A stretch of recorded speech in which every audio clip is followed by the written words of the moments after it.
Well, hello again. I'm here with another video about the subject of the faith. Now here, we are in the presence of the home of a brownie. Right on top of the dresser, we have a couple of brownies for him, because my mom cooked some brownies yesterday, because they love chocolate, and some warm milk, which they love warm milk. Some of it dripped on me, because I know he's drinking it right now. He says, "Give it back to me, it's mine." Now, brownies are very complicated nature spirit to work with, because if you piss them off, they will turn into bogarts.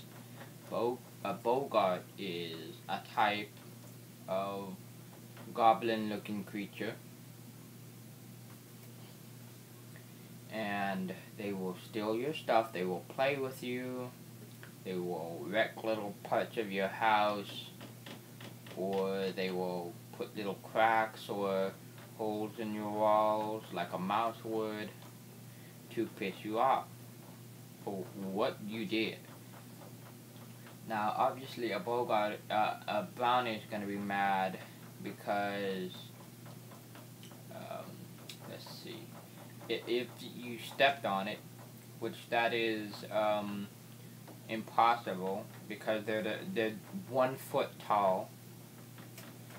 They're 1 foot tall, and you could kick them. That could make them mad, though, by accident. Or you can just take something and throw it away, or somebody would come to your house and take something and steal it. That's not theirs, and that's not that person's, but it might be the brownie's stuff. So when he came here, I told him to keep all of his stuff that he finds that nobody wants, keep it in here. In my dresser, on top of my dresser, in my closet, not down the floor, because I have ferrets, and the ferrets roam the floor.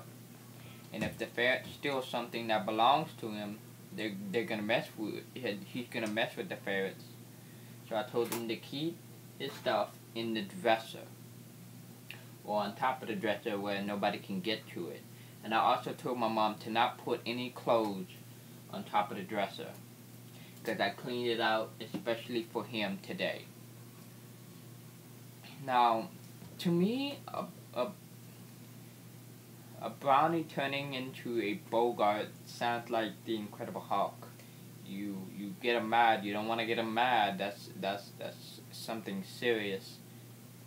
Bogarts are not something to mess with. And to make a bogart happy is to give it its regular daily food or weekly food. They don't necessarily like getting food every day because they're gonna get full. Just like fairies like to receive food like once a couple of days, once out of a week, or twice out of a week, depending on how much you give them. And they really just take the etheric counterpart of the food. The etheric counter matter is very invisible. It's, say if I took the milk in the glass, it's invisible. But I didn't, because that's his. It's invisible.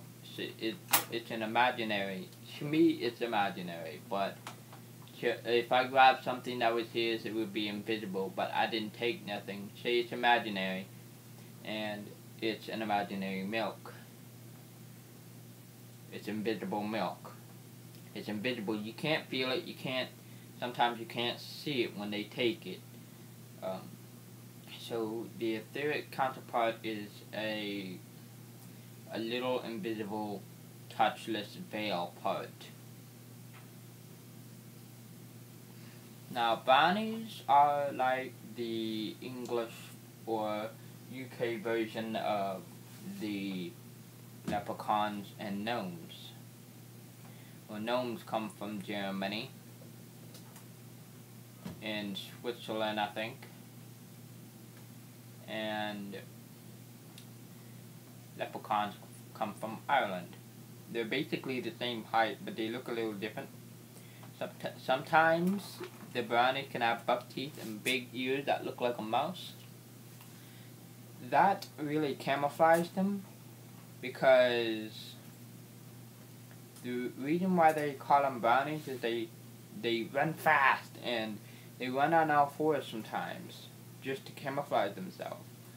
And if you happen to see a giant rat about a foot long, that's not a rat, that's a brownie. So they're going to look like mouses, they're going to have that buck teeth, they're going to be covered in brown clothing, they wear Englishman clothing, they love to wear brown and green, black and gold, and they love any type of metals except for iron.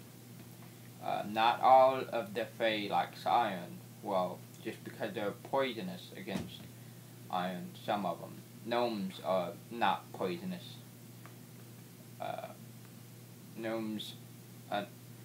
Iron is not poisonous against gnomes, because gnomes clearly like metal a lot. So, I'm going to improve his dresser top, even though we might be moving in a couple of maybe months. I'm gonna keep this his house. I'm gonna make him a table, maybe even a bed, because I'm good at making stuff like that. I made fairy houses, and I'm working on a project right now, a little sketch pad of houses that come up in my head. So that's gonna be later on how to make a fairy house, because they are real, like you and me.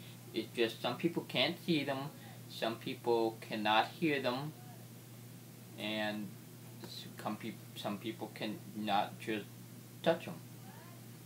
Because you gotta remember, they are here in physical, but they're invisible and touchless. You can't feel them, you can't touch them, but you can definitely see them if you practice. I've seen lots of orbs flying around my room, and I'm a medium, and I never had experience. Oh, I saw a flash on the ceiling, where the fairies usually fly. So yeah, that includes today's video. And if you have any more questions about the Fae, any type of Fae that you're having difficulties with, if you don't know what favorite foods the Fae is, I can let you know. So while we say hello and welcome, his name is Knocky.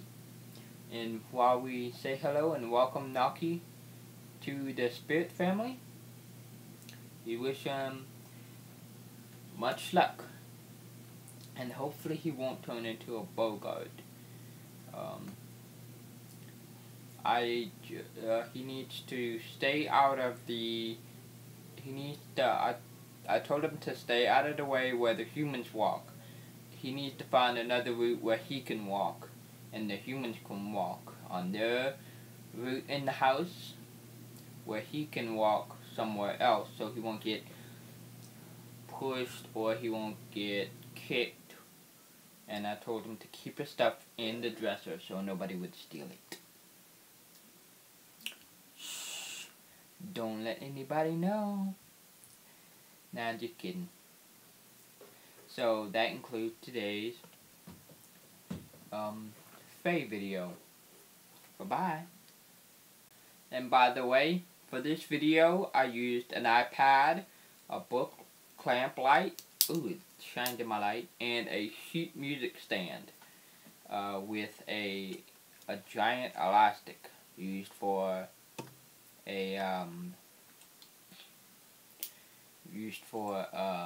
headbands. So these are very good things to acquire for a tripod for your iPad or iPhone or any other small, thin device. It's great. You could just clamp on the iPad, and there you go.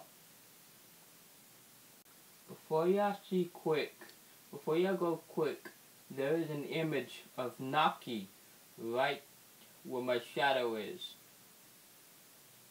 If y'all can closely see the image of Knocky, he's showing his image on my wall. And usually the Fae like to show their images on my wall. It's very interesting. There's Knocky, he's just showing his face. That's not how tall he is, but I hope you can see that. And there's his ear, and over there is his mouth, his nose, his other ear, his two eyes. Hope y'all can see that. I was like, woo, I have to video that. So I'm gonna give y'all different. I hope y'all can see that. I'm pretty sure y'all can. So if y'all have any questions about the Fae on scrying on walls, comment me or give me a message or email me at jamessilver700@yahoo.com. Bye bye.